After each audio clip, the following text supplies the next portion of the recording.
Okay, the date is August 26th, 2013. The time is 6:35 p.m. Geary Ciccarone, Here. Rick Charette, Steve Machowski, Jim Freeman, Here. Rob Collins, Here. Ed Camo, Here. Rich Zacher, Richard Peckham. Here. Okay, so we have two members that are missing, and of course, the ex officio we can't replace. Pardon me? We have two members that we have missing, and the ex officio cannot be Right. replaced. Dick, want to sit in? Sure. Okay, you are now going to replace either Rick Surratt or you or Steve Machowski. You're in. Announcements, correspondence, mail. Let's see, we got a letter back. Where is it? Is it here? Do you have a copy of that? It was on my email. I don't have a copy of it. Oh, that's too bad. Do you have one? No, I was not included. Okay, it was a response to the letter we sent. That quick. Wow. And I don't have it with me because I didn't print it off my email. You didn't either. I might be able to read it to you if I can find it. Well, Or maybe Cox forward a copy to George. yeah, we can do that. This actually will wait till next meeting, when it was a full quorum here, instead of hashing it over twice. This is on a regular meeting anyway, so. And that's all we've got for announcements and mail. Are we short any members from last meeting in order to make quorum that was there for the minutes? I think everybody was here. We have enough. No, this was here for Yeah, we're all there, okay. Now let's take care of the minutes now while we're at it. Steve Machowski was the only one missing from last meeting.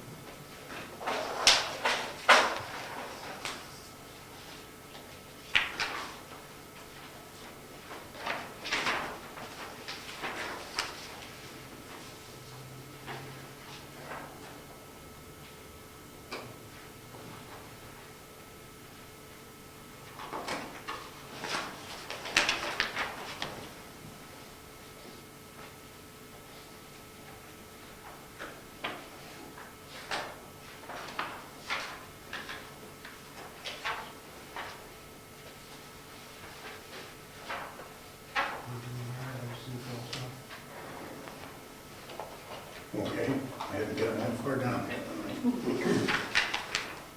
Mr. Chairman, on page 2, Yep, under old business, item number 2C. I'm sorry, 2B. I think at the last sentence it says, are required to post minutes and agendas of all meetings. I believe that the statement was that it need to post the meeting and take minutes. I think that's the requirement under 91A. I think that's and what it take said. minutes, yeah, it would be, okay. I don't think you're required to post your agenda, but you have to post the point is you have to post the meeting. Was that your statement? My statement was post the meeting and take minutes. Okay, let's correct the agendas to take minutes.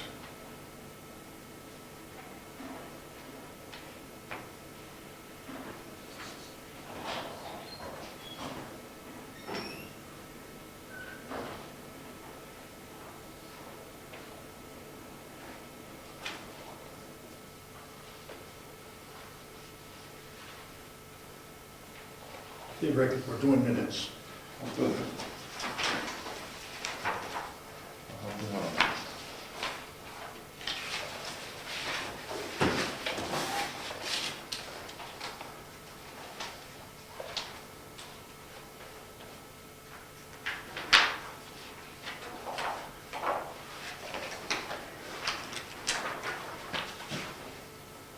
Mr. Chairman, on page 1, under announcements, correspondence, item A deals with a letter from SRPC and a response to SRPC. Can I suggest that both of those be attached to these minutes. Both the letter, a copy of the letter that was sent to the members from SRPC and, We've done that anyway, George. and a copy of the letter that we sent to them. Yeah, I can add those on, so I will just add the word attached and then put those two documents on there. Yeah. I think that would help anyone who reads this in the future understand what that was about. Yep. Good idea. And next week we'll get into the response to the response. And I assume that the original letter that's referenced under the first point, Gary referred to a response letter from SRPC. The letter did not address the planning board's request. If that original request was not attached to some minutes, it might be a good idea to attach it here as well. So that's part of the record as well, just so that if somebody tries to figure out what was going on, well, Both letters, of course, yeah. yeah, just, I mean, Yeah. there's this, That's Chain what- back I and thought that forth. was your suggestion. wasn't it? no, I'm suggesting that if the letter, there's a third letter, the original, the letter, actually several letters where we've asked them for information. I assume that those are attached to minutes at some point in the past, but if they're not, we should just make sure that, They're on file, though. At any rate, They are, in our SRPC files. they are, Okay. but I can add, I know exactly what you're talking about, I will add a second attached with the original letter that was first sent to them, and I will attach that to you too. okay, That's thanks. okay with me? It's a good idea. Redundancy works. That way if somebody puts a 91A request in for those minutes for that day, it'll show up. They'll know. Well, yeah, the context for that item will all be there, so. Yep. Mr. Chairman, I move that we accept the minutes from August 12, 2013 as amended. I'll second. Any other discussion? All in favor? Aye. Opposed? Abstentions? Into the history books. We have another announcement here from Aaron Grubb. Municipal Law Lecture Series.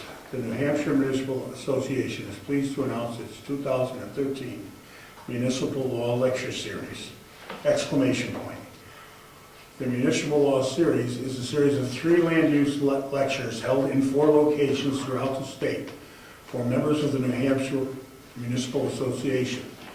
The dates are September 11, 18, and 25th at the Littleton Opera House in McDonald Center, Dover. October 2nd, 9th, and 16th at the Grantham Town Hall in Derry Municipal Center. Time is 7 to 9 p.m. Cost is $35 per lecture or $90 for all 3. The lecture topics are planning and fair housing law, conflicts of interest and ethical considerations for land use boards, conditions of approval, how to draft language that is both clear and defensible. And there's an information number here to call. If anybody's interested in that, that would probably be a pretty good one to go to, actually. The planning board will pay for that. And that is, what day is that? Is it got a calendar stuck under this thing anyway? It's right there. Right there, okay. September 11th, 18th, and 25. Wednesday. That's all on a Wednesday, 2, 9th, and 16th in October. Difficult.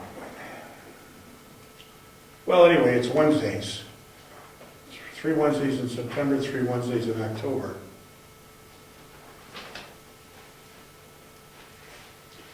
It wouldn't hurt us to go to those, one of us or 2 of us or however many want to go, because this does really is part and parcel of our methodology here, especially how to draft language both that is clear and defensible. So, if anybody wants to, George, we're going to post this on the bulletin board. Okay. If anybody wants it, sign up. I'm going to take a day off and go. There's no RSVP necessary, so we won't get stuck paying a fee if somebody has to cancel out at the last minute. You want that on the outside bulletin boards or the open? In here, the only people that are going to go are planning board related people, The selectmen could go if they want, but I think they gotta pay their own way. We pay our own way. So I am gonna go to that. If anybody else wants to go, I'll drive if they want, so. Grantham is far away.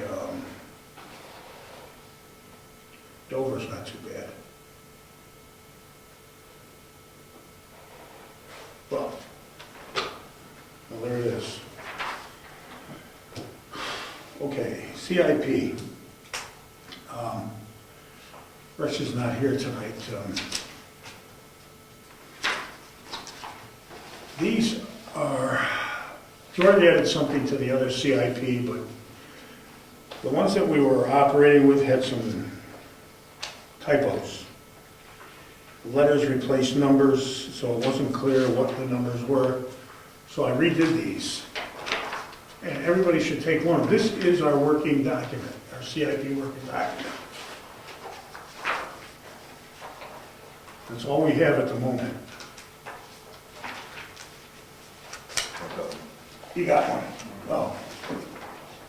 George. This is not what was on the table. No, what's on the table probably has one addition. Let me look at it. No, this is less than what we have here. 4 pages, 5 pages. Let me see what's here. The one that was on the table is double-sided, so it's right. It's like- Yeah, the only thing that we don't have is road status. That's on there. Let me see. Yeah, this isn't complete either. We'll just let that sit for now. This is more complete. Dick, you got one? Take one. I took what was on the table. Yeah, this is our working document. Okay. I just brought them at the last minute. I was under the schoolhouse Sunday, you didn't? Oh, yeah, I forgot. It's okay. Brad forgot too. Brad forgot too? I dragged Why don't you give me a him out. call? I should have, but I dragged him out and then we came over. We thought you might be already here. Oh, I didn't mean, That's all right. total space. It's all right, next time. We crawl under there. More fun. I spoke to, we don't have a lot of people here. Brad had a 12-hour day today at the fire department. I talked to Marilyn Bushman, and she is going to compile all the data she has for the town cemeteries. Her and John are gonna put that together for us and bring it to the next meeting, hopefully. At the last selectmen's meeting, I requested that the selectmen form a building committee. They reaffirmed the road committee, but there was some dispute about whether or not we should have a building committee among the selectmen. I do not understand why that is such a problem, but we'll see what they're gonna do. I'm hoping they will just form a building committee, because that was our thrust at the last meeting. What's the problem? I don't know. Okay. Have to watch the tape. Yeah, watch the tape. The problem is that I think they misunderstand why a building committee should be in existence. It has nothing to do with picking colors. It has everything to do with compiling information and getting it to the planning board. Just like going to Yeah, so here's my suggestion. Now, there's a selectmen's meeting tomorrow night. I'm going there. If they still are on that, if they take that stand that they don't feel it's necessary to form a building committee, we're gonna have a planning board form building committee. Mary Lou McLean wants to be on it, and rightfully so. She's in the Heritage Commission. Whether Craig will be on it, I have no idea.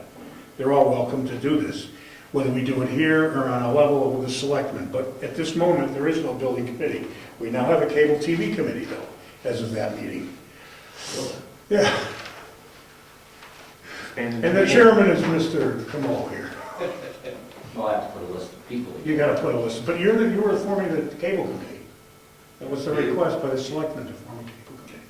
cable TV. Well, yeah, pretty much. I mean, it has everything to do with internet and broadband and everything. They did mention they were gonna take care of it tomorrow, the building committee. Well, they did. That's what they said on tape. Well, they were they were either gonna form it or not form it. They were gonna discuss it. Discuss it, okay. Possibly take action. Well, that's great. I mean, that's what we need. At that point, there'll be whoever wants to be on, I don't know, who from the planning board would like to get on that bandwagon? The building committee? Yeah, Yeah, suppose I'll be on Okay, I'm gonna go No, for it. I'm not raising my hand. Why not? I'm pretty sure you volunteered, No, Dick. You're right. I'm asking a question. Well, you've been at every meeting. Who's on it? We don't know yet. The selectmen are No, gonna, I mean, on the current one.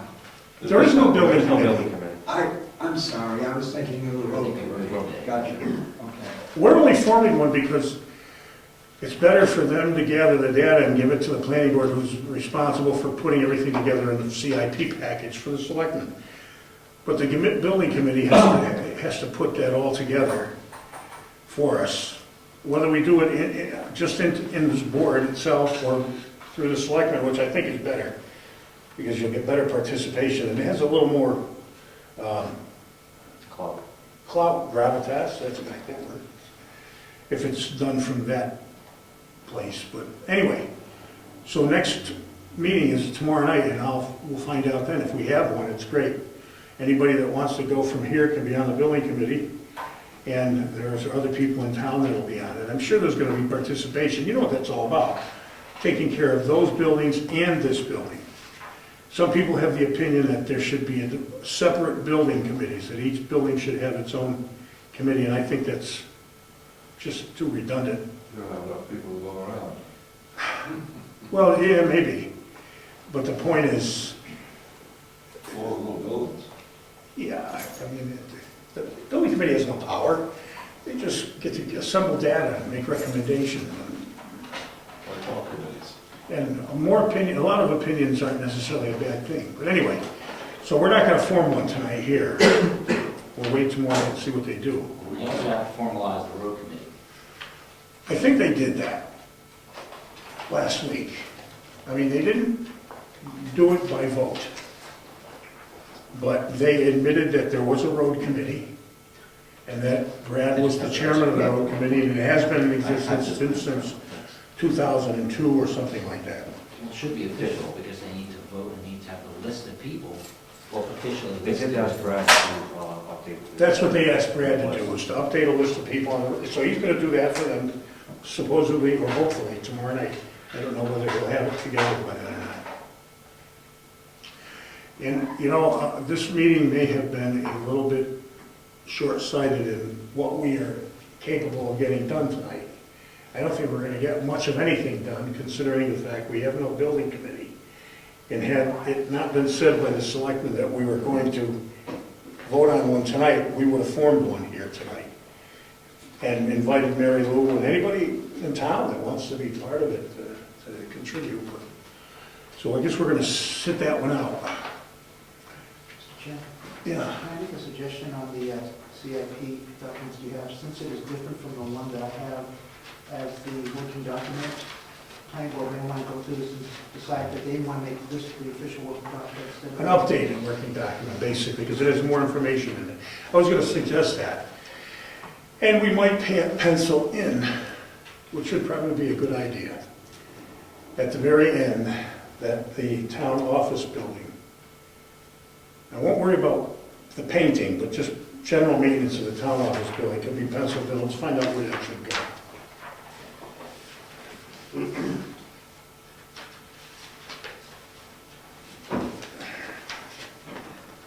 Page numbers. Yeah, Mr. Chairman, Yeah, the pages aren't numbered. I put it under, in that document, I put it under the stand-in salt barn, it would be approximately 6 pages, isn't it? Yep. That's where it should go.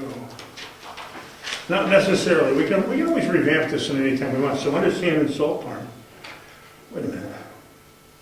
I think you need a new section with old for town offices, or whatever you want to call this building. Right, that section has townhouse, schoolhouse, right, those two Yep. buildings.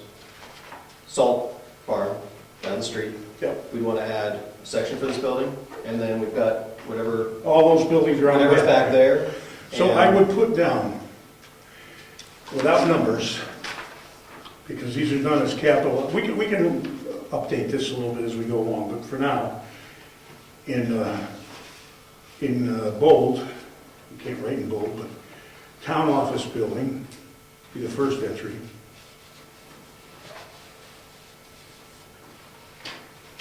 I have that on the copy. Yeah, well, that's, doesn't have all the other stuff, so just, Oh, that's the latest one. Well, I know George put that in there on his own, but there's a lot more material here, so write it into that other one. Right, so And I put maintenance after that. Then we have the, I guess it's the town garage. We have two buildings. How are we going to call them? the building committee will tell us. Well, let's put down Utility buildings. town utility buildings, other miscellaneous utility buildings. It's two. There's two of them specifically, right? Do we know? Yep. I think Brad said one has the forestry truck in it, Yep. Yeah. That's the shed. and then the other has, I don't know what in it. Snowplow, a lot of, some of Ed's equipment. So road, Yeah, road agents equipment, yeah. Santa's workshop. Pardon me? Yeah, that's part of it, yeah. And a salt barn. that's already on this. All right, we're at a standstill right now with the schoolhouse. We'll try to shake it loose tomorrow. Yeah, So, Mr. Chairman, on the top of the second page, there's two blanks there. You want to discuss what those should be, because that'll help focus us. well, So it's the useful life of at least N years and requiring gross expenditure of at least a certain dollar amount. yeah, I left them blank because in any CIPs that I look at contain this type of information, it varies, depending on the size of the town. Little towns, it's usually smaller amounts, big towns, larger amounts. I don't think that's something the planning board should set anyway, without discussing that with the various committees and the selectmen. They've got a certain amount of disposable money that they can take care of projects with. I don't think it's disposable money, I think it's maybe discretionary. Discretionary, that's the better word. Disposable Okay. makes the taxpayer be very angry. Most disposable, they can spend So it too. discretionary. They can go out to dinner with it, as long as it's a town function. Anyway, So what are your, what would your recommendation to the selectmen be? Like 3 years and $10,000 or? well, let's say a piece of equipment that's any expenditure, I think $5,000 is the type of money that we would use periodically to update electronics, small office things. That's all part of CIP, but trying to project how much a computer's gonna cost, or what's gonna be required, or what software down the road is, I think that's minutia. It could be just a general fund that those things come out of. It's never gonna be an exorbitant amount. My suggestion would be $5,000 and a useful life of 3 years. But I don't know how everybody else feels about it. It's something that's gonna be banded around.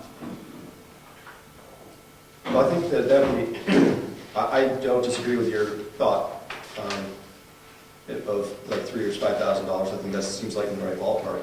I think the sooner we get clarity on that, the better it'll be, because, for example, painting this room, is that going to be close to $5,000? Certain maintenance will just fall off of our radar if that number is bigger. If it's not bigger, then we're going to be looking at the minutia, right? If that's $500, not $5,000, then we are going to be looking at computer servers. Well, the other thing we have to do is talk about this. Any expenditure for a project, or it should be probably further clarified for multiple projects, an aggregate amount. In other words, if there were $5,000 projects going on in 1 year, that would come to $125,000, if you know what I mean. Right. The way that's spoken, I would probably change that to an aggregate expenditure of X. Beyond that, it could be 10,000 if it's going to be an aggregate. I don't know. I need guidance from the selectmen. And Mary Lou is the treasurer. She would know how much we spend on that kind of stuff yearly on an average basis. I'd like to hear that from her and see how everybody else feels about making a minimum or maximum, however you want to look at it. 3 years, I think, is good, because how much equipment do you buy that only lasts 3 years? Computers, electronics maybe, but vehicles tend to be kept for more than 3 years, so. And how does everybody think about that? Like 3 years. Planning board 3 years, selectmen 3 years. Yeah. Handle use. Could be $5,000 or $10,000 if it's aggregate, 10,000 perhaps. If it's per item, maybe they don't want to go as high as 3,000. They appropriate every year office and computer supplies and equipment, $2,400. But I think that includes the service that Lance gives periodically. So you're really not talking, that's service, that's not purchase of equipment. But it's maintenance of the equipment, in a manner of speaking, so it's still part of CIP, it's just, It sounds like a small figure to me if you're looking down the line, yep, unless there's a trust fund in here for office equipment. And I'm not sure there is. well, we don't upgrade the computers too often, I We're better. We're better now. mean, well, I mean, when they change operating systems in a major way, we probably have to. And then we'll change it in a major way. Well, apparently there is an office equipment trust fund, because they haven't had transferred to that $1,000, so I don't, Well, I guess that's their way of managing how they're gonna buy the stuff, we're supposed to give them a projection. but the trustees are the only ones that could tell you how much is in here. All Mary the Louise- selectmen might know. Mary Louise told me she's going to put this together for us, but that it's gonna take some time. And I'm not gonna ride her hard on that, she's got other things to do, so let her get it together, and hopefully next meeting she'll have something for us. You know, I wasn't gonna bother her to put that in front of us tonight, because I know she hasn't done it. Is Lance Brookfield's IT person? Is he officially the IT person, or is He is the person that does that, yeah. I don't think anyone else does. he, so anything listed as IT professional or IT department or something? He does all the repairs and maintenance on the computers and operating systems and everything else here. He does the periodic backups. Yep. and stuff. All of that. Anything that needs to be repaired, he gets called in. I don't know if that's cast in stone, I don't think there's a contract or anything like that. I don't think it matters who does it anyway, for our purposes. We're just gonna project over time costs and requirements. So, this is pretty rudimentary, but we're waiting on a schoolhouse, because that's a big expenditure. And the townhouse is gonna be a big deal, I guess, with the things that are wrong with it. I think there's going to be a lot of discussion on that before those issues are resolved, because there's a lot of people involved with different opinions. So I don't know that we're going to get there this year. I don't think so. The schoolhouse is going to become a piece of CIP. We're going to have a layout of what the cost projections are to repair it this year and next year, because they're going to try to do it in 2 increments, now and after the town meeting, when they can raise the balance of the cash. They have a certain amount to spend now, 30-something, and without completely depleting their funds. They want to keep $20,000 in the cash reserve. So I think they have 49, so I think they can spend up to 38, or 29, 32, I don't remember exactly, but that's where they want to go this year. So we'll have that very soon. And it's going to become part of this. You know, this is just a preamble here, basically. I mean, and I was going to let the selectmen, in the form of Rick, at any rate, get into this number of years and expenditure of at least X. But not being here tonight, we're going to do it another time. So there's a lot of things that need to be done, and I have a list compiled, but I'd rather the building committee compile the list. The roof, next door on the maintenance building, that needs replacement. The roof on the schoolhouse needs, or the townhouse needs replacing. Before we even get into the plaster and the issues inside the townhouse, that roof has got a year left in it, maybe 2. That's it, it's done. Well, that's all going to be part of this, but I want the building committee to to come up with much of that stuff. I'm gonna go and work on it, because I do that kind of thing, and I could probably be helpful there. So anybody else have anything here? I mean, we're not gonna stay here late tonight, I can say that, because, I got a general question.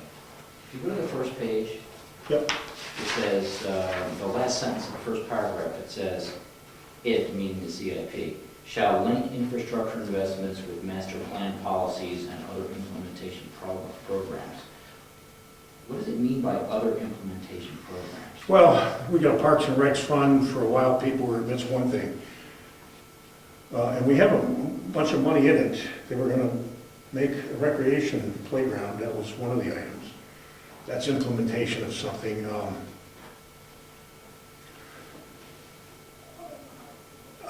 Purchase of a new cemetery would be another implementation. The town's running out of room in the town cemetery, which we're gonna get in a report from John and Marilyn.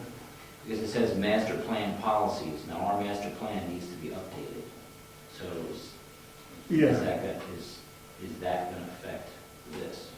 Like, are we going to have to do both of these at the same time? I don't think so. I think, first of all, that's another project in itself.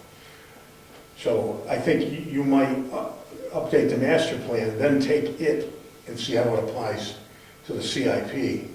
I mean, it may not affect it that much. I mean, how much are you going to change the master plan that it's going to affect? It's such a small infrastructure in this town.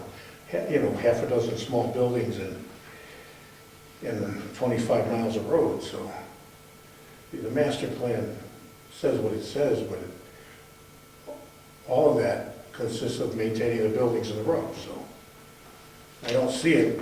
That's from my point of view, anyway. Well, it says, like, in the second paragraph, support growth management and items like that. That the support growth management issue comes into the master plan. So if we change the master plan, I'm just wondering how that's going to coincide with this CIP. So I think that once we make a first pass over the CIP, I think on an annual basis, or a couple times a year, we'll review it and make tweaks to it. I think the big job is doing the first draft, the first iteration of it. Because then you're just changing, oh, we did this work on this, now this roof started having a leak or whatever, you're gonna update it with whatever the current status is, which is gonna be small changes. I think that if our master plan changes and says, oh, we want to plan on the town growing from 700 people to 2,000 people over the next 10 years, and we need to build out infrastructure to support that, so that can have a major impact on the CIP, because now we're going to be saying, oh, well, we want to build our own school, or we want to build a townhouse that can accommodate a town meeting of 2,000 people, or whatever, right? I mean, that, crazy stuff, you put crazy stuff in the master plan, and the crazy stuff has to happen in the CIP. I think if in our master plan update, we don't change dramatically our growth projections, or what we want in terms of infrastructure in the town, things like that, then the CIP won't be changed very much. I think we just went and said that. But do the master plan first, then see how the CIP relates to it. I don't think we need to, I think both of them have to be worked on at the same time, in the same year. I think we can do CIP, try to get the first draft of it done this year, move the focus to the master plan. I think that's going to be another big fight. I'm not going to attempt, I, as chairman, do not wish this board to attempt master plan this year. I'd love to see the CIP get done. I mean, it's September. October, November, December, January, February, we're at town meeting. If we get a good CIP done by then, we did good. Yeah. And then they That's the can. plan the following year. Yep. So,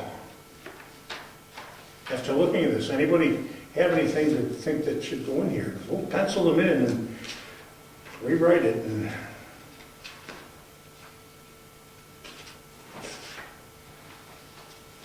And I don't mean minutia on the schoolhouse or the townhouse, simply because until we have a building committee, we're taking that on as a planning board, and then we're going to start discussing items, and I don't think that that's smart for us to do.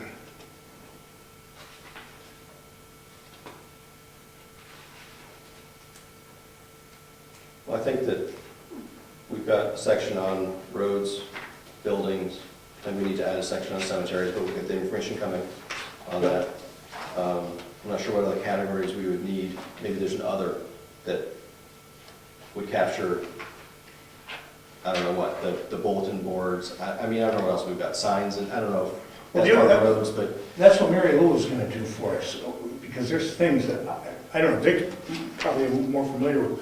What do we have beside the buildings that we see every day, and the equipment we see every day, and the buildings that are out and back? I mean, is there anything hidden around town, properties, or anything that, other than the town cemetery, that you know of?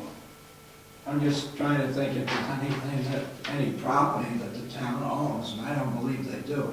They did at one point, and then it was sold, so I don't think there is. There was one piece of property taken for taxes. Yeah. But then the owner bought it back, so I don't think there is. Well, There could be in the future, but as we speak, I yeah, but say that, no. well, okay, Mary Lou's gonna give us a list. She has said at the last meeting, she has a list of all the assets. Be great to see what she puts on the table, then we'll put it in here as part of the CIP. That should be, I don't know what page, but I don't even know if I have it here, actually. What might be missed in an inventory on the roads is the footbridge at the end of Sanborn Road going across Churchill Brook. That could be listed, it's an individual It should be. entity. It should be because, you know, Yeah, it's an individual, it's one of a kind individual. but I'm not sure the road committee would pick it up. yeah, we've also got the bulletin board at Stoneham Four Corners. I'm not sure, I mean, that was rebuilt a couple of years ago. I mean, I'm sure that took some money and effort. I'm not sure if it meets the criteria, $5,000, whatever we end up with, but we get the bulletin board out here too. I'm not sure if that would be picked up as part of one of these buildings or not. Even if it doesn't meet the criteria for being injected into CIP as an annual budgetary thing, it should still be on the list of assets, you know, and required maintenance item, I think. That's why I'm waiting for her list. And once we get that, we can really go What about over the it. dry hydrants? Those have to be maintained. That's a point. How do you maintain a dry hydrant? How do you maintain a dry hydrant? They get Well, the plugged up. pipes rust off, somebody hits them with a snow plow, which has happened. They plug up with weeds and go underneath the water so that the fire department can't get water out of them. Does the one that's in front of my house work? I remember there's one standing there. So, well, you know, the only way you're gonna know that is the fire department has to come up and try it. I think the one near the bridge, Goodrich's Pond, I think that one works. And I think the one on 109 going up the hill before the I'm gonna make these notes. Belknap Farm, I think Right, that right, one yeah. works. Well, you know, it might be a good thing as we list them, go, you know, ask the fire department when they have time to test them. Well, Brad knows they're his responsibility as fire warden. But do they get tested? Is there a program to test Oh, them? yeah, periodically? yeah. The fire department has that, but I don't know what it consists of. It's supposedly requested by the fire warden periodically, annually, at least. We should maybe verify that that's been done recently. I Yeah, mean, you've got one in front of your house, you're golden if your place catches on fire unless the hydrant doesn't work. Do we know where they all are? Do we have a map and know where they all are? no, I don't think so. That's not a bad idea, that's, would be an item of,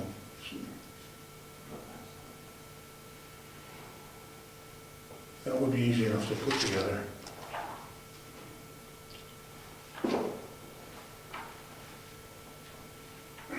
Then, anything else anybody can think of? All the culverts come under culverts and bridges and roads. should go. That's road committee, Right. yeah. I don't think we should start breaking things down, let the road committee handle that. Brad's got his finger on it pretty, he really does know what's going on around town that way, you know, he's worked with Ed for a long time, and he's not working for Ed now, but he still knows exactly what's going on. Also, street signs, there's nothing much around there. It's kind of a good thing. Well, There's nothing much around there. I mean, the things on the list, the buildings, the roads, street signs, those are the road committee. if it's not a state road, yeah, that would be the town's obligation. The hydrant, this one down here is the dam. I think the road agent kind of does that. And Cy Moody used to get them done when he was road agent. I imagine Ed's doing that now. And I guess they've got a budget for those kind of things. That's what I don't know. Ed's gonna come down here anyway. Brad would have made it tonight, but he's home. Just got back from the fire department, so. He's gonna be here next meeting to clarify this stuff. I hope Mary Lou will have everything assembled by then. I'll call her. And then there's the buildings. We're in the middle of that right now, so. Anybody have anything else? We aren't gonna get too much more than this done tonight. Flagpole. Okay. In all these items, be interesting to see if Mary Lou has all these things on her inventory of town's things. That's why I didn't suggest that we run around creating an inventory list, because she said she has so much of it already done that we'll wait and see. But right now- Well, there was discussion about the lighting for the flagpole, and you start running into money now, you know? If the lights out there, Well, that's the problem. It's They're on and pointing- they're on. Pointing up. That's where water gets in it. pardon me? It's pointing upward, water gets in it, shorts out. Okay, but the wiring is there. That's not, then it's less of a problem, because you can buy the appropriate fixture, but you don't have to trench to the building and try to get a wire out. So is the septic system here going to be covered by one or the other of the buildings, or is that a separate item because it's shared? Well, it's new. And it was designed for a rate of flow for municipal buildings. And the perk test was good. I don't see a failure. I'm not saying there's a failure, I'm just saying, is that an asset that should be listed, Oh, yeah. or is that just included as part of one of the buildings? Well, it's a separate, and it serves all the buildings, so I would say it should be a separate item. You know, it could fail. There's a reserve out there. Well, at some point it will, right? Whether it's Maybe 10 not. years or 100 years from It now. might not in 100 years. I have a septic system that's almost 100 years old, and it's going strong. I don't really mean that literally.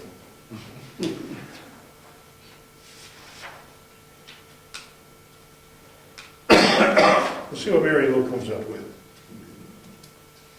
Now, does somebody maintain, there is a dam up there.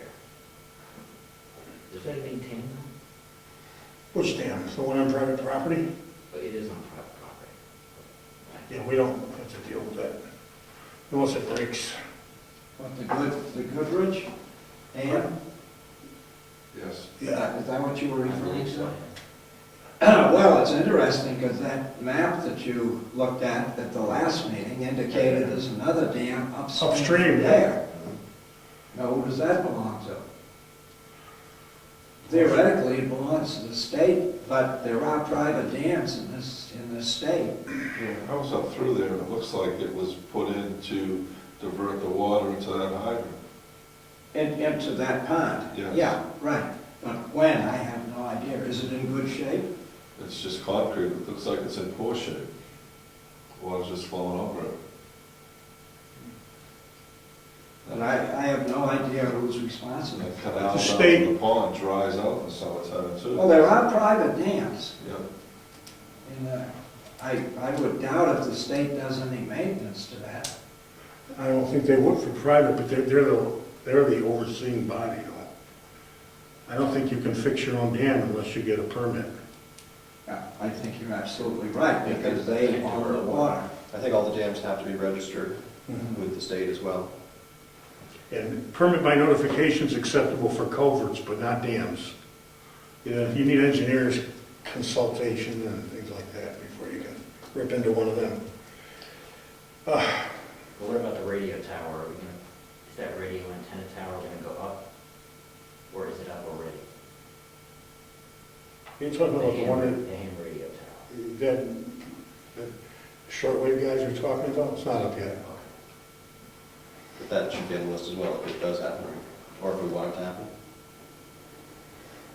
Well, a number of years ago, when Ron Murray was chairman, they made a tower ordinance that's in there, which has to do with just about the height of any tower and the proximity to buildings. And so we already have ordinances that speak to that, and if they're allowed in our ordinance, you know, someone might, I presume if it's allowed in the ordinance that, and it doesn't require site plan review, that they can just apply for a building permit. We don't have to do anything.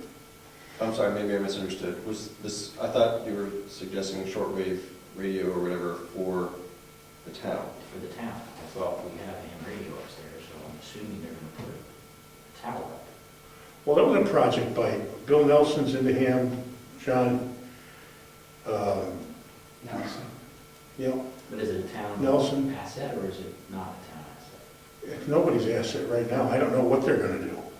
I don't know if they're gonna ask the town to pay for it. So far, nobody's asked anybody for anything. I think they wanna do it privately. He was talking to me about this Sunday afternoon. And from what I understood, I don't know the language unfortunately, but there's a special kind of antenna that's going, if it's at a certain height, you can talk to anybody anywhere in the world. And that was the idea, to get it to a certain height. And I don't remember what all that is. You have to ask him. Was it a 2-meter J-hook antenna? I don't remember. We all had about 6 or 7 glasses of wine at that point.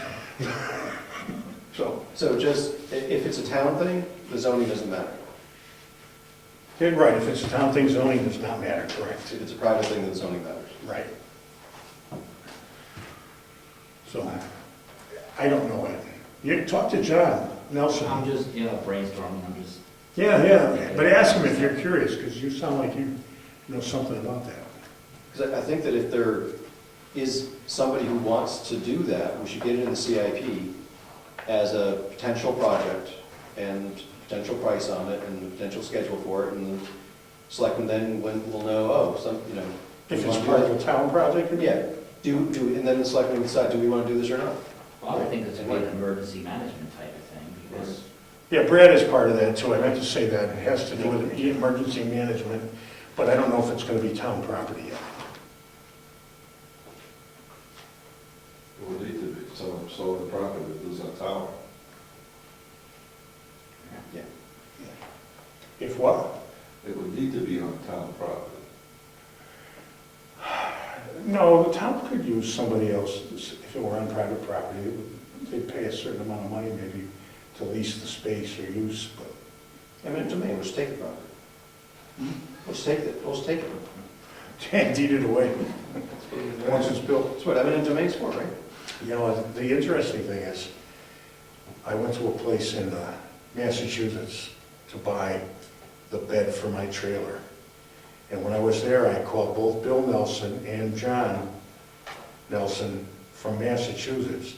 The people that were selling me the trailer were giving away a 120-foot tower that was in perfect condition. It was a new tower. They were getting rid of shortwave. And I called them, and I could have taken it with me for $100. And I'd say giving it away for $100. This thing was worth $10,000 if it was worth a nickel.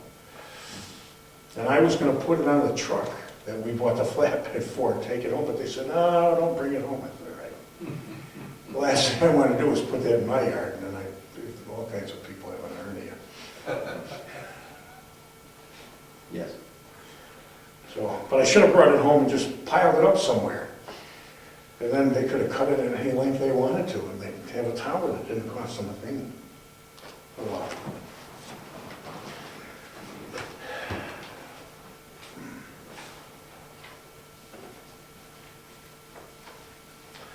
Yeah, at some point. I'm waiting for anybody else that's got any good creative suggestions. This is what I wrote in here for the time being. until we see lists from people. Mainly because I don't want to forget them that they were said.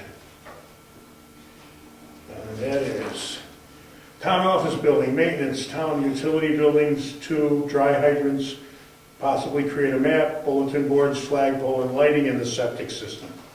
I wrote all those things down at the end of the sand and salt barn. What about like the driveways and here, the salt barn, you know, parking lots? I think that that's inherent in the building, the service of driveway service. Okay, I'm just, Yep. if it's part of the building, that's awesome. Well, the driveways and the parking lots, I think you probably want to consider that. Because a few years ago, there was a warrant article petitioned to hot top Right. the parking areas. That would have been a capital expense. Yep. And it was turned down because the old fogies in town wanted to keep gravel, even though the gravel is all continuously being tracked into the buildings and ruining the floors and the carpets. But they said it's always been that way and we want to keep it that way. So warrant article didn't pass, but someday it will pass. Parking lots are now on this list.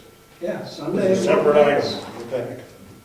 Well, there's a movement to reject impervious surfaces, so that may not pass in the future. Well, they have now got the. Yeah, they have asphalt that's Yeah. pervious. It's very expensive. And it doesn't hold up, they're having a problem with it up at Oh, it the- doesn't hold up?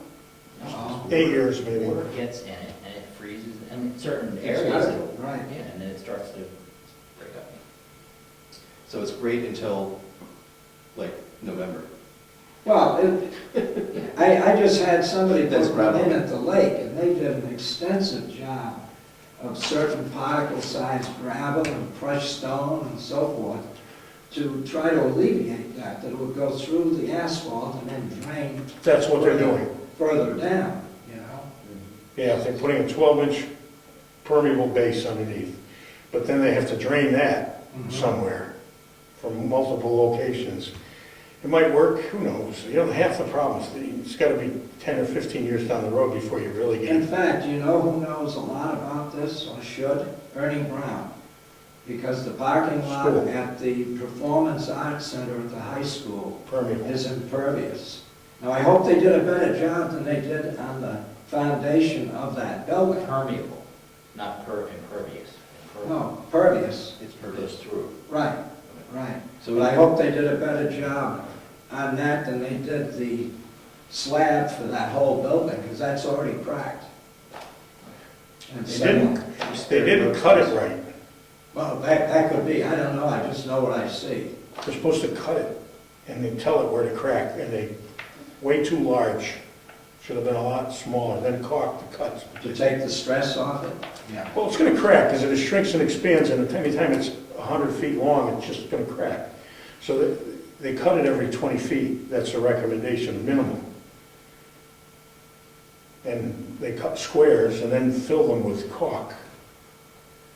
They use zip strip a lot, but the cutting is the easiest way. You know, just a half an inch deep, but that's where it'll crack. But evidently they did 50 feet or something. I heard tell about it, I don't know exactly the problem. Does Brookfield own any historic artifacts? The cane, who's got it? It's an old person, right? This Yeah. right here? I'm just, Doesn't somebody have The cane? yeah, Well, that's, they have it isn't, there is one in there, isn't there? Yeah. yeah. Yeah, but what they do is Doris Kurth is the last one to get the cane, but she never gets the cane. She gets a replica, Oh, then she gets her plaque put in here. That's, okay, so the cane's always there. all the cane's always there. can I ask, what is the cane? What's the story about the cane? Since I don't know. For the You're gonna have to audience- ask Dick for that one, because For the I'm, audience, they would like to New know. Hampshire Post cane, and I forget, the Boston Post, the newspaper. The Boston Post newspaper gave a cane to each town at one point, I think it was the turn of the century, to be awarded to the oldest living person in the town. And it was to be rotated. As that person died, then it would be passed on to the next person. That's what we do, but I didn't know it always stayed there. I thought there were two identical. And that's cases. not the original. Bill Sire made that. And a guy up near you by the name of White, the pewter guy, he turned the cap.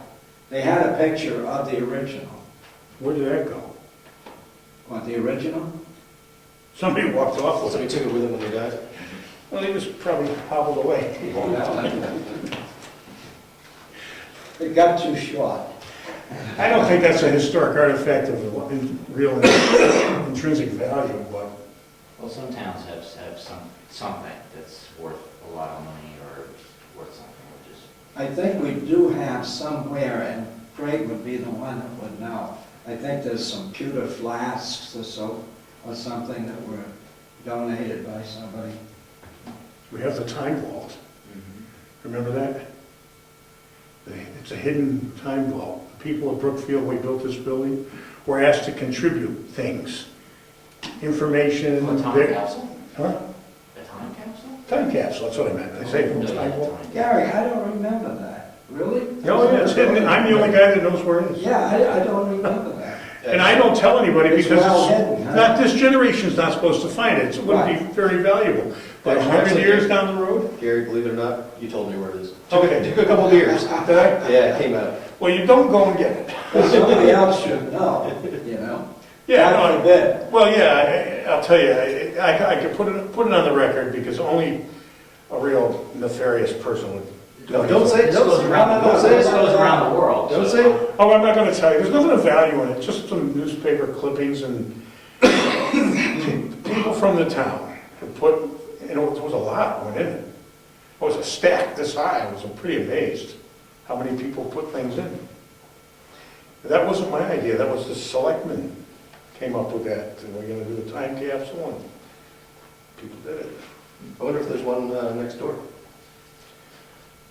I'll tell you one, I didn't find it in the crawl space Sunday. Brad and I crawled through that thing for an hour. I don't know, maybe. Where would it be? Hidden. Yeah, up in the attic. They've already insulated, so if it's under the insulation, nobody will ever find it. So they tear the building down. Well, now I have parking lots in here. It's a separate item. We'll rearrange this in some order when Mary Lou's list gets here. But anything else? Well, there's the forest truck. Yeah, Brad would know the status of that. I wish it wasn't on the list. I wish we didn't even own it. I agree. It's a waste of money. We can fix that, right? Just put it out to bid. Does it run?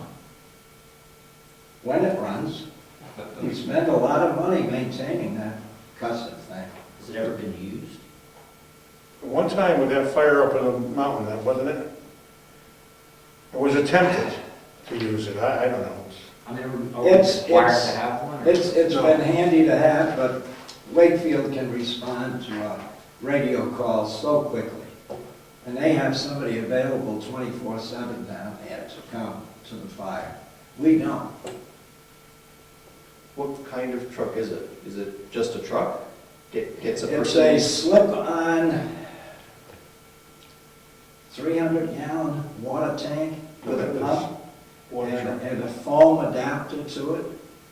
That's about all it is. You get an 1.5-inch hose off of that thing. And Do you remember? Huh? Do you remember if that was, used to be our plow truck, or we got it? Yeah, that was our old plow truck. Yeah. We converted Yeah. after we destroyed it plowing the roads. Yeah, absolutely. We That's always what- get the thing that doesn't run. This We is my we fault. wrecked it and then retired it to be Yeah, a, the front ends always have to be rebuilt, the transmissions. Now, the latest one, I understand, I haven't seen it, but Brad could fill you in on it. I think it's a much better truck, it's in better shape. what one he's got now, back? Yeah, it's comparatively new from what I understand. I'm not a deputy anymore, so I really don't know. But Rick Zacher and Brad can tell you. Well, the they'll both be here next meeting, Yeah. so. And hopefully we'll get a lot more done. And then we'll revamp this thing with all the information. I just figure one section, there should be a town assets list, period. List every, separate categories, buildings, equipment, everything in a category, but the whole assets list, 2, 3 pages, whatever it takes. And then this can go from there and refer back to the assets list. That's- But I think Rob has a point, it does belong to the town, so it probably should appear on the list. And then, The truck? and then discussion should follow, you know, should it be on there? Should we remove it? It's already here, and I made it put a note. Okay. So there's plows and stuff back here. Is that the town's or is that Eddie's? I don't know the status of it right now, most of it's Ed's. It's a subcontractor to the town. So we mentioned property earlier, and none of us saw the obvious that we actually own the property here. The lot itself probably should be on the list. The lot that holds these buildings, right? Yeah. That's an asset. Underlined. And I don't know, it might already be here, let me see. That's where a lot of the, why do you, I mean, is this the same lot as where the salt barn is? well, we have a list. I believe it's the same lot. Yeah, it's all one piece, yeah. Several acres here. That should be listed. We have a subcategory for ground, which would include the posting stations, flagpole, things like that. All that would be included in most towns under grounds, buildings and grounds. Basically, the definition here is roads, bridges, building materials, major acquisitions, property, equipment are all considered capital improvements. You're right, it needs to be on the assets list, that's for sure. And, you know, the 2 cemeteries would be on there as well. I mean, but we need to not, I don't know if there's just the cemetery, whether there's land around them that, I would assume we would use it for cemetery if there was more than that, but we should, you know, list address and, you know, how big it is at the very least. Map. For what? This Just it's a list, you're making Yeah, a list yeah, for assets, right? yeah. It's just the map and lot number. part of the assets, yep. Why don't you add to that, tax deeded properties? As an empty category. Tax deeded properties, because there are, I believe, up in this Whelton subdivision, 2 lots that have been deeded to the town. And the town is, sure as hell, is going to be charged a portion of the plowing of that private road, because we now belong to that association. We own land in that subdivision. Well, then probably a good way to do that, I have all town land. Probably put down deeded properties, infrastructure properties, which to do with this place and everything else, and cemeteries. And then they can be defined individually, I guess. No? All right. You know, that, there's a possibility that one of those lots up there could become, since we own it, could become a town cemetery. I'm sure the neighbors would love that. Go along all the associations. Who wouldn't? I don't know. Quiet neighbors. Yeah, don't hear that much out of mine. But it should, you know, there's already a private cemetery on one of those lots up there. You can see it from 109. Well, I've got a cemetery. I've got one too. I have markers that go back into the 1600s too, early, on people that had that farm back then. They're buried up there. In fact, one of the markers has grown up, it's in a tree now. I mean, a pine tree grew up and took the marker with it. The person has become tree food. 1600s? Yeah. Yeah, that house is 300 years old. It's quite old. Late 16th century, yes. Yeah. You can read it, it's right on the headstones. Some are just rocks in the ground. It may Yeah. even go back further. No, there's 6 rocks, you can tell that's gravestones, but it's rocks. And nothing like that, You know? just rocks. Yep. Well, God only knows how old they are. I mow it. I always apologize, sorry. driving over everybody with the lawnmower. Anyway, any other interesting things?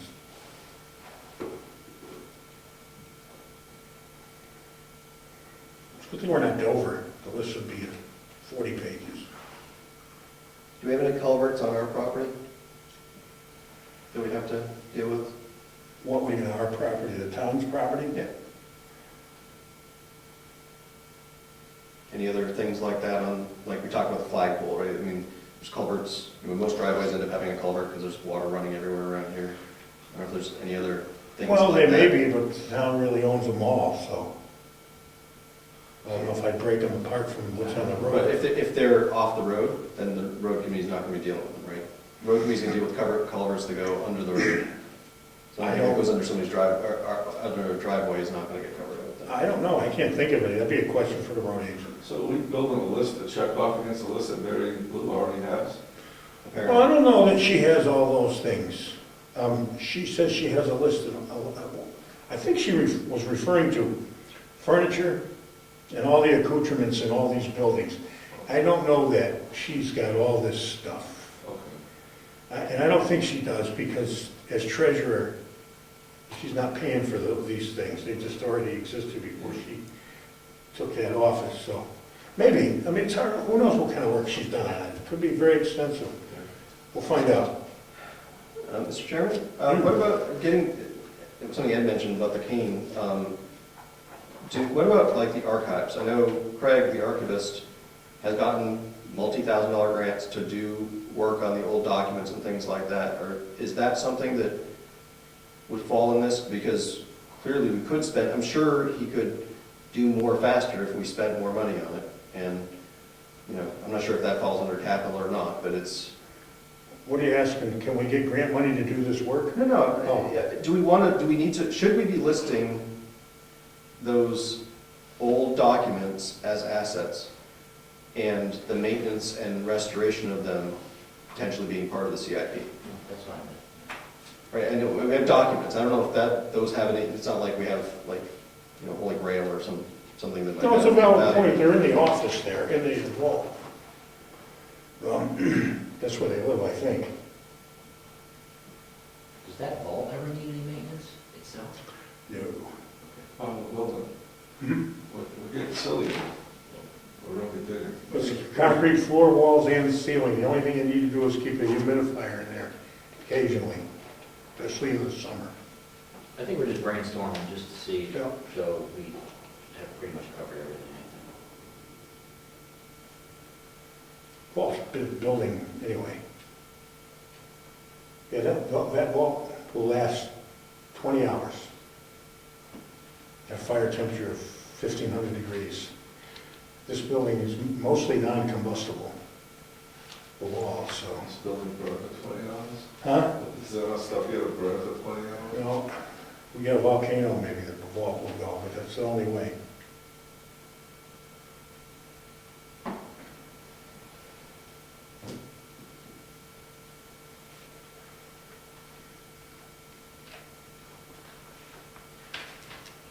I'm going to make a motion, if anybody else has got any other interesting stuff, that we accept this amended document to be the new working document. We'll print it up. Clarification, with your extra list there, just list it in there, just so we don't forget it. With the extra list. Yep. And I'm not going to print it up and hand it out for the, second, did you? Yes. Any other discussion? Let me say this, instead of wasting a lot of paper and printing this thing up with my scribbling on it, we'll just put it in the file, and after everybody meets us next meeting with their lists, then we'll create the latest working document with an assets list, and everybody will get a copy of that. Otherwise, we're gonna just throw paper in the trash, and it doesn't make any sense. Anybody have a problem with that? No. Okay. Any other discussion about this? All in favor? Aye. Opposed? Abstentions? This is the working document. George, put some notes on it, take it and let it just hang out for a couple of weeks. There's not much more we can do until we get into the schoolhouse.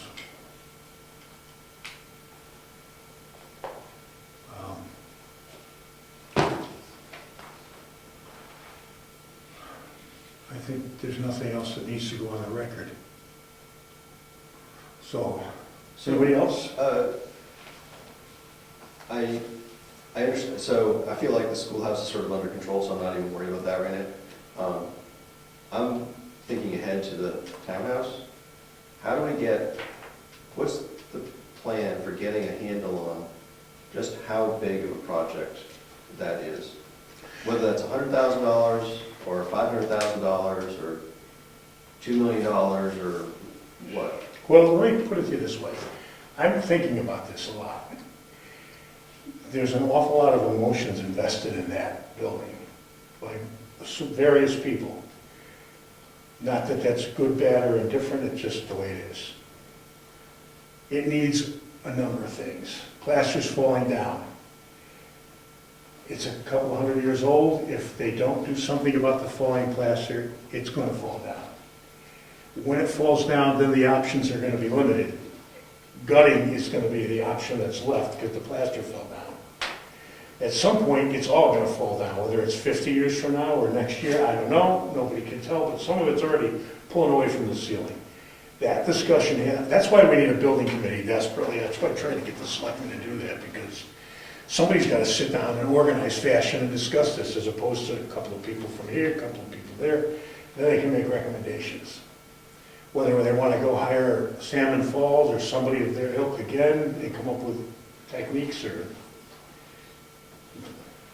Jim's got a friend and who's dealt with this before. He's willing to come up and talk to us about it. But that's for the building committee, and we're waiting for that tomorrow night, hopefully. There's a lot of stuff wrong with that building, a ton. Well, that's not the only 200-year-old building on the planet. I'm sure people that have gone before us have dealt with this stuff. And Well, it's, whatever the protocol is. I've dealt with it before personally, but I don't want to, It's not 200 years ago. There's modern techniques and there's ways to fix these things, so we'll go the next 200 years. yeah, that's right. That's what we need to do. But there's a lot of opinions in town about whether or not it should be fixed in certain ways. And everybody has an opinion. Look at the controversy in Wolfeboro about their town hall. Yep. Do they want to put the money in? Do they want to just hand it back to the trustees and build a new town hall? That was a Brewster building. Yeah. They got it, I think, for $1 from the Brewster trustees. Because it was in such bad repair, really. Heating system and everything. Well, it's completely out of compliance with everything today. Totally, yeah. And they're running the town out of it. Yeah. The only thing is, there's not much historical value there or beauty. I mean, it's a unique building there, you know, with the Right. vaulted ceiling and the stencils, and, you know, that's where the issues lie, you know, how to preserve that. So, That will be very emotional. whatever. I'm ambivalent, but I will help with the, wherever I can with the structural end of it, let's say. How to save something. What color it is somebody else's call, I don't care.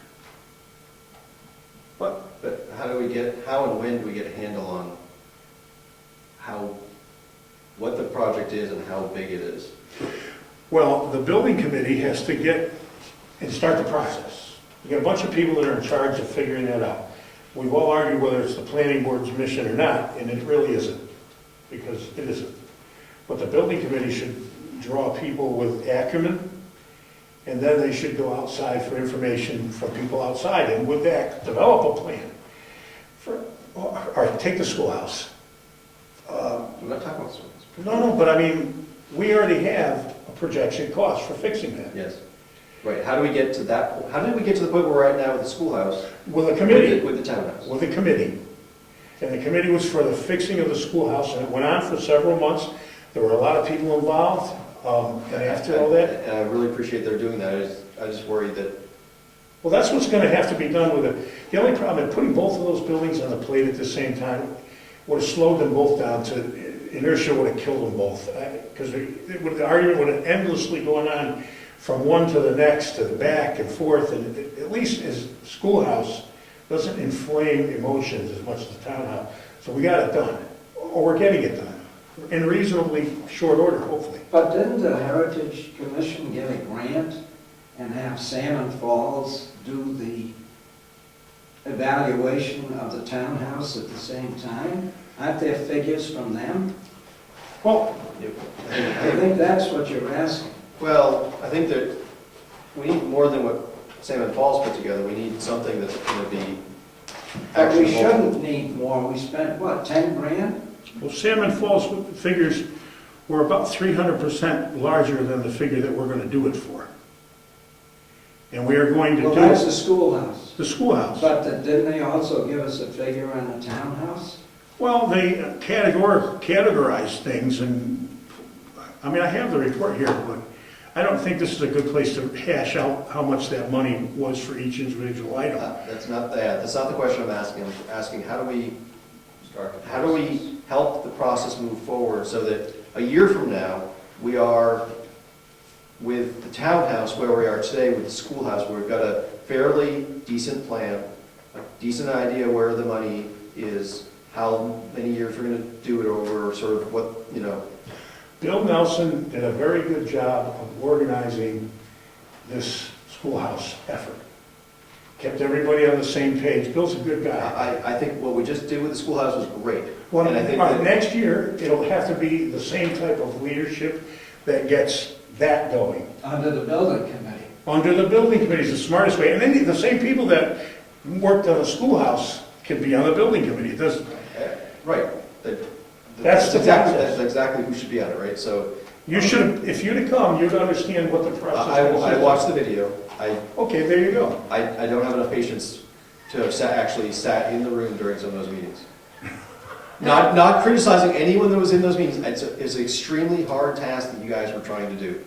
It's just, and very painful task. Should I videotape you watching the meetings? That must You have could. been painful too. Yeah. Yeah, who would watch At that? least I could stop and walk away for a few minutes and then go back. Calm down. It's still that way. I'm assuming that that process, once the schoolhouse is underway, it becomes not so much of a dead issue, but the idea is to get that in shape so that 50 years from now or 100 years from now, we're not talking about doing that again. Then it becomes now it's a maintenance item, scheduled maintenance, roof, painting, etc. Then you have to go at the townhouse with the same fervor, which is going to require all the things the schoolhouse requires. It's going to be a cost analysis. Somebody's going to have to do that, whether you pay it outside or in-town talent puts it together. That's what's got to be done, because without that as a baseline, conversation really goes nowhere, committee meetings. You have to come up with a baseline, so people have something to talk about and decide on. That's theory, anyway. Yep. And that's where we have to go next. I think it's next year. While the schoolhouse is being done, it could start the process. I just think now it's impossible. Because it just is, I think. There'll be another selectman as chairman of the board next year, and Bill will still be on it, and whether he wants to run that, because he really did a good job. Bill, I mean, kept it very low emotion. No, not unless Bill gets reelected, he won't be on it. Oh, is this third year? Off. Then it's- Oh, that's right, he's challenged this year. Chairman goes off. Well, he can still be, even if he doesn't want to be selected again. He can still run it. He can be on the building committee. Oh, sure. Oh, And sure. he could share it. Oh, sure. Yep. Oh, sure. And I would hope he would do that, because he did a very good job. Yeah. He's a good way about him to keep people from getting too crazy. Good arbitrator. He is a good arbitrator, yes. And that report didn't cost us $8,000. That's what the original price was, but after the grants came in, I think it only 3,000. cost us a few, yeah, three. Three. So it wasn't 8. Right. But this cost $8,000. That was the price. We've already had that done. But this report doesn't address the fixes to the townhouse. It addresses the problems, but not how to fix them, because they're complex. The schoolhouse, they addressed how to fix the floor, but that was all they addressed, really, nothing else, and mechanical stuff. Did you give us a report of what you found in the crawl space? What do you mean, a report tonight? I don't remember if you mentioned. Well, I'll tell you what we found, I mean, if you're interested. The foundation has some problems. It's easily repaired. There's not much else that can be done until they excavate. They've got to dig it out. There's no, I mean, Brad suggested, there's some other people in town that have suggested that we don't need to dig it out. They can go in there and fix the floor without digging it out and save that money, and I'll tell you what. The insulation picture is out of the insulation price is out of the picture because there will only be this much room between the bottom of the joist and the dirt if you leave it alone, especially up at that end. And the insulators are not going to go under there and insulate them, they'll serve. They just won't do it. You're not going to get a good job. Plus, you're going to have insulation this far away from dirt, and that's a bad idea. So it needs to get dug out. Fix it right, fix it once, and the problem goes away. But you didn't discover anything different No. than we already knew? It's not the same thing that's been there. Sandy, gravelly fill is under there. Really makes it easy to clean out and take out. It's not hard packed clay. Is it dry? Yeah. Yeah, you know where it's wet? Where all that water leaked from the bathroom Yeah, pipes. yeah. It ran down by the door, and when you go in, you crawl through it. But there's no drainage going in there? No, Good. not at all. It's still wet. I was just going to say, that didn't dry. On plastic. It's dark under there, and it's filled in a big bowl of plastic, all that water, put a foot of, the plastic goes down in a pit, and it's just filled up with water, and it's not evaporating. It needs to be pulled out of there. Well, it'll get done soon enough when they start. They're gonna do that this year supposedly. I mean, we are. I understand some people in town are gonna give bids on doing the excavation, one of them being the road agent, which is great. I mean, see what happens. So the county has a labor source that we might, The prisoners, Yeah. they just stopped the darn program. They did? Yes. They were just talking about it. Huh? They were just talking about it. I'm going to see them on Wednesday. This is what I was told, and I don't know how true that is. I was told by Brad. In the crawl space, we talked about that on I wish I videotaped that. Sunday. Oh, you would have laughed. It was a fun adventure, I'll tell you. Brad told me that they're not doing that anymore because of liability. Now, municipalities can't get a labor force from them to pick up papers and do the like. But as far as any kind of labor, somebody must have gotten hurt and then it they became... have them doing firewood with wood processor and, Yeah, but they mentioned up at... But they have insurance for that. But when these guys go off property, maybe their insurance doesn't cover them or won't cover them. they have prisoners delivering firewood all over the state. Yeah, and they have insurance for. But if they're working for someone else off property, it might be, I don't even know that that's the issue. That's what Brad told me anyway. I had two of them dig my basement out. I rented a prisoner for a day. We dug my basement down 2 feet, brought in 6 inches of stone and poured concrete. And I got two guys that were working fools because I let them smoke cigarettes all day, bought them unlimited caffeine, and cooked them cheeseburgers. And they were so happy to be out of the lockup and have cheeseburgers, Coke, and cigarettes, because they can't smoke up there anymore. They dug that thing down like, they had to pay the state $20 a day, and I paid them fairly because they were hard workers. But they ran around with 5-gallon buckets and they cleaned that dirt out of there so fast. We found all kinds of artifacts, 300-year-old artifacts. None of them valuable enough to mention, but You can find the old residents. no, but we found a couple of coins that were old, pennies. Workers, tomorrow we put the foundation and dropped a few things, a lot of bottles. They were down there drinking whatever they were drinking, they just sort of bottled it. My place was built in the 1960s. All these Budweiser bottles, Yeah. Opened up, I had to go in, or like around the chimney, like 50 bottles. No wonder the chimney goes like this, you know? Are they the stubby ones? Yeah. So that's how I think the townhouse will get done. And I think it someday will.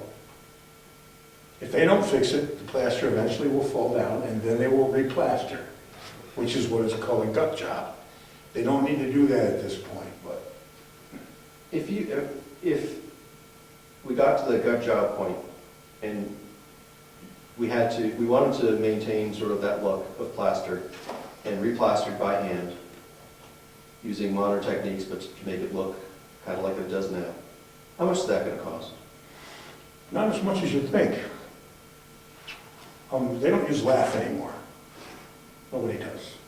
Plaster lath is a thing of the past. They use blue board, which is a form of sheetrock. It's just structurally different. And then they put a skim coat. It used to be a base coat, a scratch coat, brown coat, finish coat with plaster, 3 coats. Nobody's doing that. I mean, you might find a plaster if you go hunting, but they're not under every bush anymore. Now they put the blue board on, just like sheetrock, tape it, and they put a finish coat on it. The whole board though, not just the tape joints like with sheetrock. Looks and feels like plaster. Pardon me? Looks and feels like plaster. Looks and feels like plaster, and I'll tell you what, you can't tell it's not plaster, because if you want to make it old looking, you can just get a little irregular with the duck, and it looks a little irregular. But that's not going to be historical, right? No, it won't be historically refinished. It'll be historical in 200 Nope. years. You ask what could be I done. understand. And how much would that cost? They're getting, That's a pretty decent sized building. well,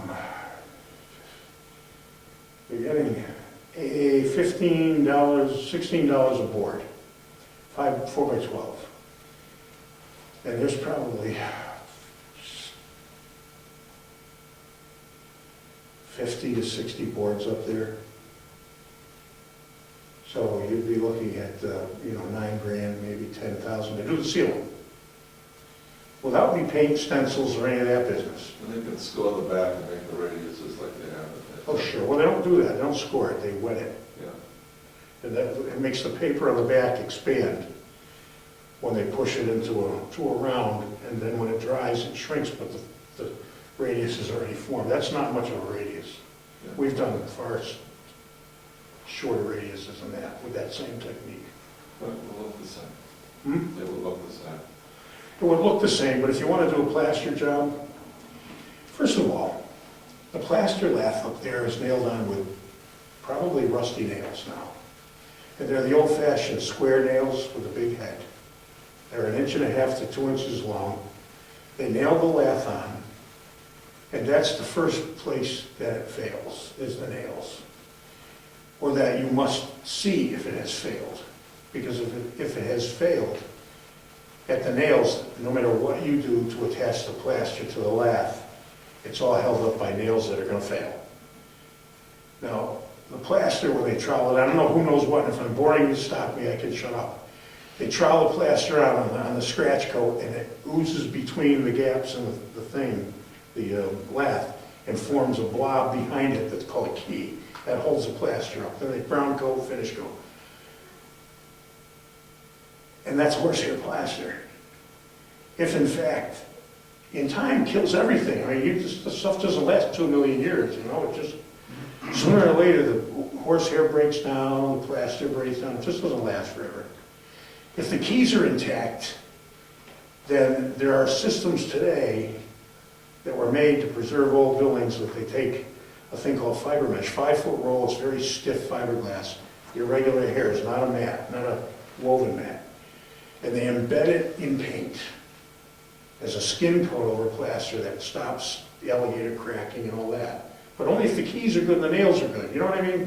And then they skin coat that. Because if you want to save the old plaster, you can't just say, we're going to paint it and save it. It doesn't do the job. It's still going to fall down next year, or in 3 years, or whenever it was going to fall down, the paint won't stop it. This will stop it, but only if the keys and the nails are intact. So that's got to be found out first. And there's a process for that. I know exactly what the process is, but I'm not going to get into it because it becomes a personality thing. And You built this building, right? Yep. Did you use horsehair plaster here? No, Why not? well, because my horses were Why not? short hairs. Why not? Well, it's not good anymore. They use fiberglass now. There's better stuff now, right? Yeah. If, let's say that it was a gut job, but you wanted to use square nails, lath, and horsehair plaster, and assuming you could find some 90-year-old guy who still knew how to do that, You could find them. how much would that cost? A lot of money. You wouldn't use the nails, you'd use screws. No, square nails. You're not going to be able to even get them.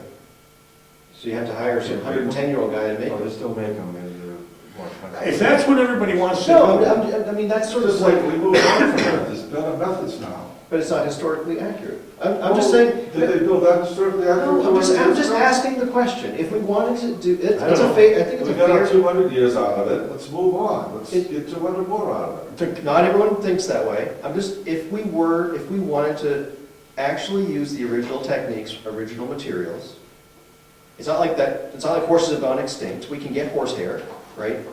We can get square nails. Yeah. If we wanted to do that, how much, it seems like that'd be the most expensive thing we could do. How much would that cost?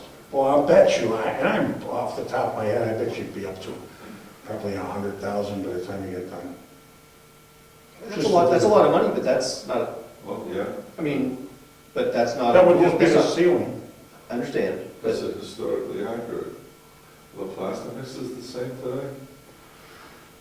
No, the That's plaster why would you be need- better, it wouldn't be the same plaster. you need to find the 90-year-old guy so you can figure out what the recipe was. No, Rob, you're saying that. because- I'm not arguing with you. I know you- I'm trying I'm to trying to book, say, what's the I'm- top dollar of the I'm- project? I'm trying to bookend, like, here's if we wanted to have something that looks and feels like that, but is inexpensive and it's gonna last the longest versus truly the way it was, right? Those are probably gonna be the range of project costs. And if the ceiling is $100,000, I know it's a wild ass guess, say it's $100,000, the whole project's gonna be $200,000 by the time you paint and stencil and do the, I We mean, could get there.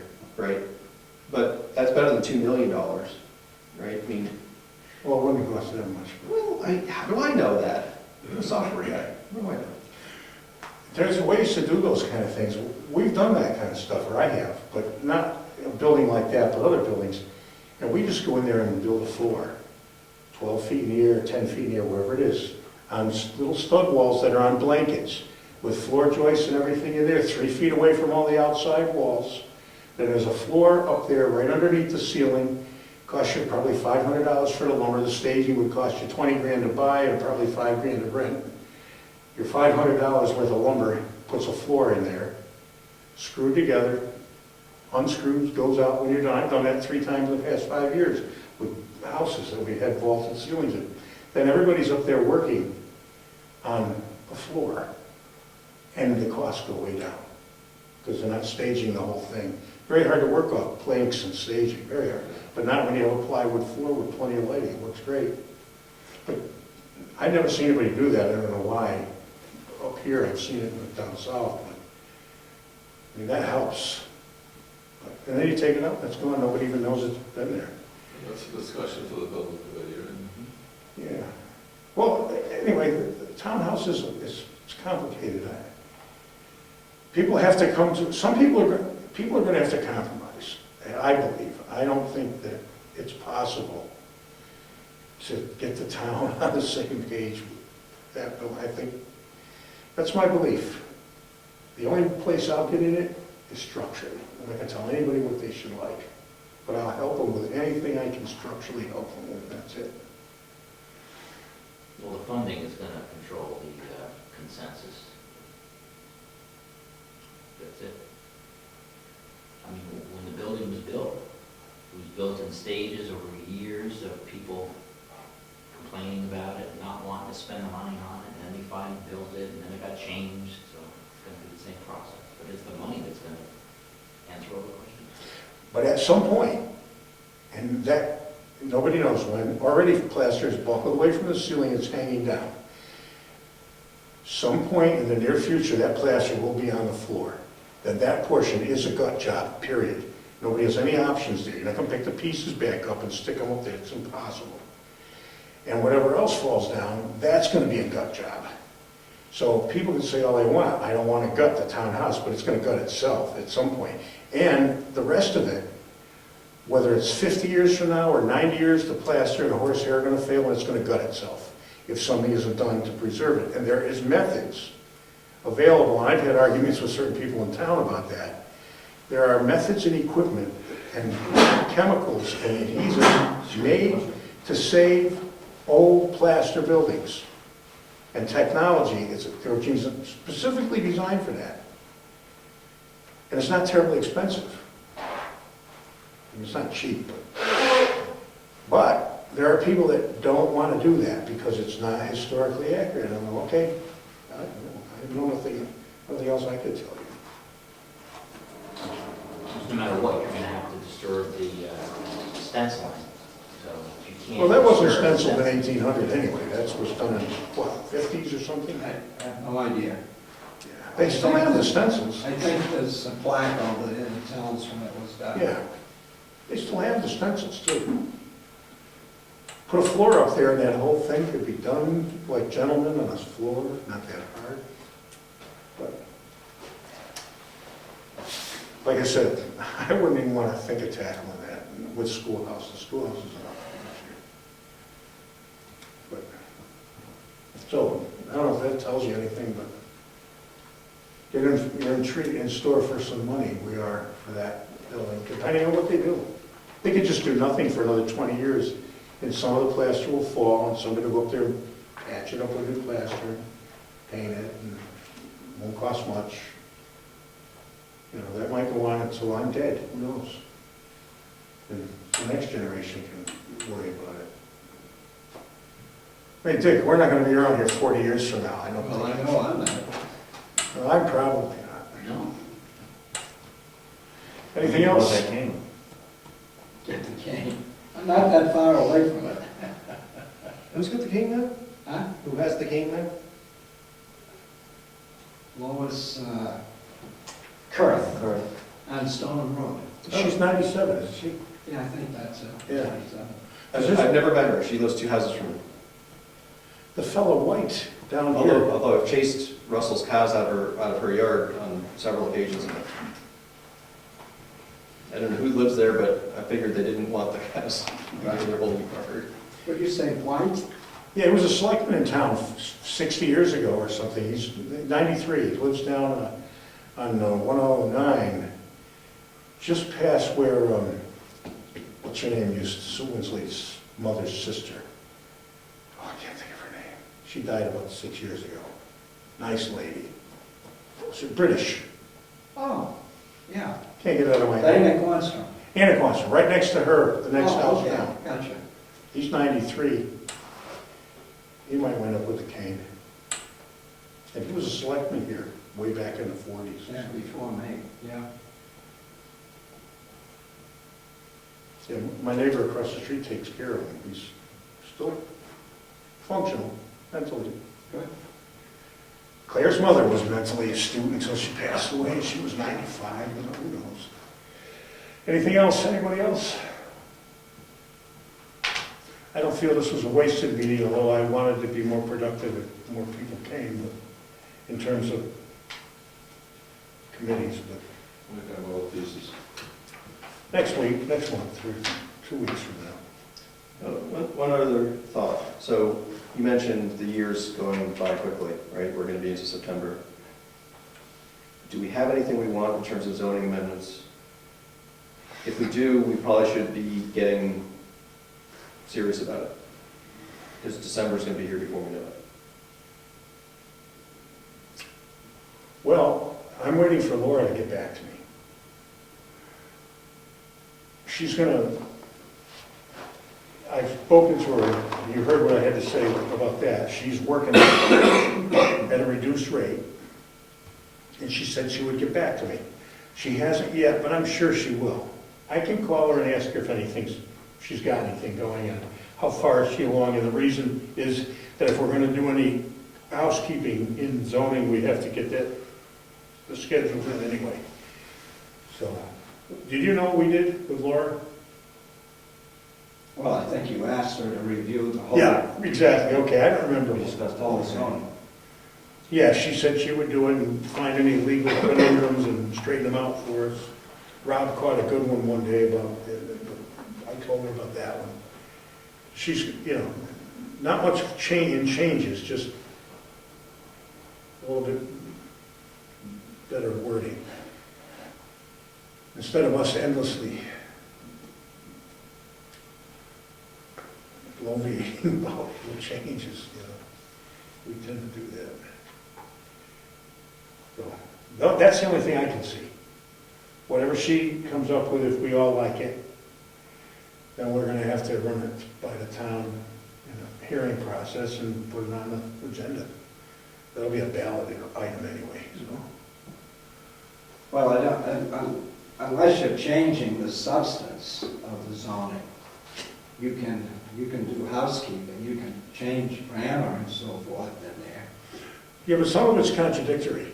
Oh, okay. And that will be substantial change in the sense that you can't have it both ways. So which way are you gonna have it?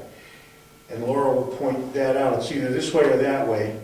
And so we're gonna, of course, go with the most innocuous way that reflects the intent of the author. Let's hope she doesn't come out to the point that you'd have 35 pages of changes to put in the warrant articles. Well, that's why I think I should call her and sit on her a little bit and say, geez, how far have you come? We don't want to get too crazy.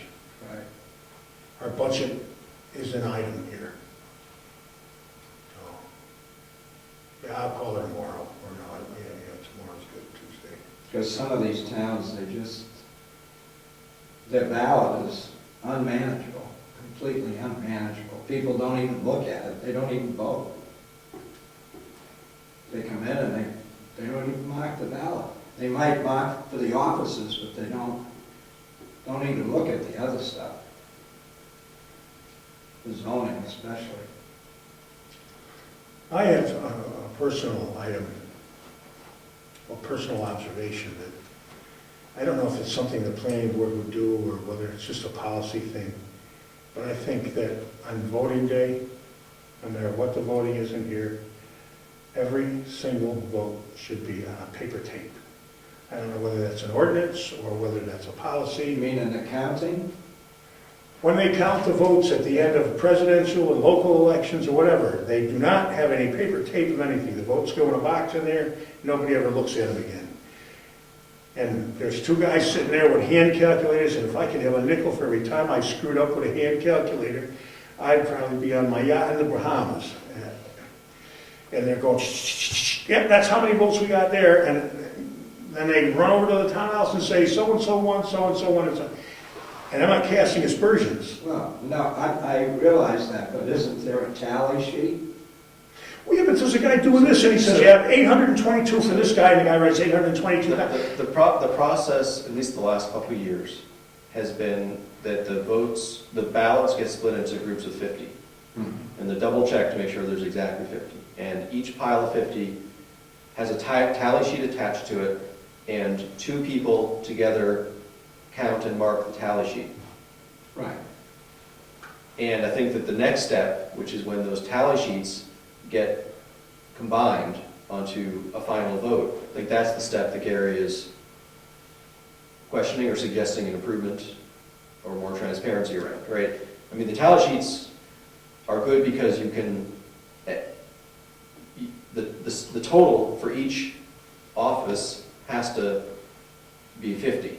Right. Or if you vote for two, then it has to be 100. Overvote, undervote. Right. And those have to be preserved by law because there may be a required count, a recount. However, the tally sheets are going over again at the end, and any misconstrued or miswritten anything gets validated with no tape. And I find that the most preposterous thing I've ever seen, that there's no tape, because you can't check yourself unless you do it 6 times and it all comes out right 4 It's times. strictly up to the moderator. There's no state Okay. law or procedure. The state is very ambiguous. The moderator wasn't even here at that point. Oh, I'm the only guy and 2 other people that were doing this. And I'm not casting aspersions. I have no yeah, inference to their integrity. at all. It's just that they did all this thing with a handheld calculator and no tape. And who the heck, I make so many mistakes with a hand calculator. I go back, geez, I have a tape one too, though. And I'll go back and Oh, finally. yeah. Well, So we what, have so what you want to be able to do is take the paper tape that says 56, okay, that matches, that 56 came from this tally sheet. 99, okay, that one came from this tally sheet. Yep, and paper clip it right on the tally sheet, there's the ball to go. Well, we have those instruments here Right. in the various offices. Believe me, we That's do. my I point. know Diana does. So Gary, my suggestion would be that you speak to the moderator. I think I will. I think that, I mean, Bill's a really reasonable guy, Yeah, and I think that he will certainly give your suggestion due consideration. And I've been involved in not every single election, but several of the last few elections I've been helping count. you and I counted in one. And, One of the tally sheets. and I have no qualms about the validity of the election results. I think that, That's not what I'm saying. yeah, I just want to be clear that I don't think there's anything nefarious going on. I'm not saying that we can't improve on it, but I think, I think the thing to do is talk to them. Yeah, I'll talk to him. So that's a good thing about a small town, is, it's all our neighbors. No, it has nothing to do with bad people doing bad things. Yep. But I think we're good people, and we maybe can do better things. That's right. So,